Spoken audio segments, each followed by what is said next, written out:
update ng bayan, maasahan anumang panahon. Magandang hapon po sa ating lahat. Narito ang update sa lagay ng panahon ngayong hapon ng Linggo, May 12, 2024. Nawala na kahapon ang frontal system na siyang nagdala naman ng mga kalat-kalat na pag-ulan sa ilang lugar sa Northern Luzon. Ngayong buwan ng Mayo, asahan na mas magiging madalas na ang pag-ulan lalo na sa hapon at gabi dahil sa mga localized thunderstorms. Ang mga thunderstorms tuwing buwan ng Mayo ay siyang indikasyon na nagtatransition na ang ating panahon patungo sa tag-ulan. Kadalasang idinedeklara ng Pag-asa ang tag-ulan tuwing buwan ng Hunyo o Hulyo. Para naman sa heat index update natin sa araw na ito, asahan na papalo sa 46 degrees Celsius ang pinakamataas na heat index ngayong araw sa Lawag City, Ilocos Norte at Apari, Cagayan. Aabot naman sa 45 degrees Celsius sa Rojas City, Capiz at Giwan, Eastern Samar. 44 degrees Celsius naman sa Romblon, Dumangas, Iloilo at Borongan, Eastern Samar. Papalo rin sa 43 degrees Celsius sa may Pasay City, Metro Manila, Sinait, Ilocos Sur, Dagupan City, Pangasinan, Tuguegarao City, Cagayan, Itiague, Isabela, Sanglay Point, Cavite, San Jose Occidental, Mindoro, Pili, Camarines Sur, Iloilo City, Catarman, Northern Samar at Tacloban City sa Leyte. Aabot naman sa 42 degrees Celsius sa may Quezon City, Bacnotan, La Union, Tanawan, Batangas, Aborlan, Palawan, Dait, Camarines Norte, Legazpi City, Albay, Virac, Catanduanes, Masbate City, Mambusaw, Capiz at Zamboanga City at Davao City.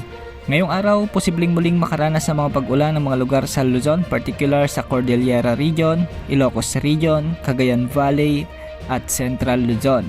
May mga inaasahang pag-ulan din sa bahagi ng Bicol Region, Batangas, Cavite, Laguna at ilang bahagi ng Metro Manila. Sa Visayas ay may mga thunderstorms din sa Leyte Provinces, Negros Provinces, Eastern Samar, Antique, Romblon, Palawan at ilang bahagi ng Cebu Province. Sa Mindanao ay asahan naman ang mga pag-ulan sa bahagi ng Davao Region at Misamis Provinces, pati na sa Zamboanga Peninsula, Bangsamoro Region at Surigao del Sur. Samantala patuloy pa rin nating minomonitor ang cloud cluster na nasa silangan ng Mindanao at kung mapapansin ay wala itong makikitang anumang senyales para lumakas bilang bagyo. Stable din ang galaw nito o halos hindi gumagalaw. Ayon naman sa mga weather models, nasa low to medium pa rin ang tsansa nitong lumakas para maging bagyo. Kung mapapansin ay halos hindi kumikilos ang galaw nito at magiging stable lamang ang lakas nito hanggang sa papalapit ng Philippine Area of Responsibility bilang low pressure area sa mga susunod na araw. Hindi pa rin natin inaalis ang posibilidad na lumakas ito bilang bagyo kaya patuloy natin itong i-monitor. Ayon naman sa analysis ng iba't ibang weather models at ang inilabas na tropical cyclone threat forecast ng Pag-asa, may tsansa itong lumapit sa bansa at lilihis palayo patungo sa Japan o sa Philippine Sea. Hindi rin naman inaalis ang tsansang umabot ito ng kalupaan o maglandfall lalo na sa bahagi ng Mindanao at Visayas. Maging bagyo man o hindi, asahan pa rin na magdadala ito ng mga pag-ulan dulot ng mga localized thunderstorms o ang extension ng sama ng panahon na ito sa mga susunod na araw.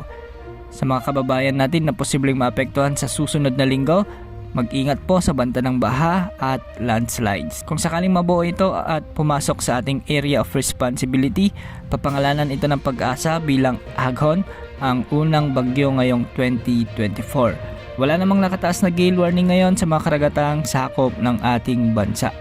Yan ang update sa lagay ng ating panahon. Ito po ang weather update ng bayan, maaasahan anumang panahon.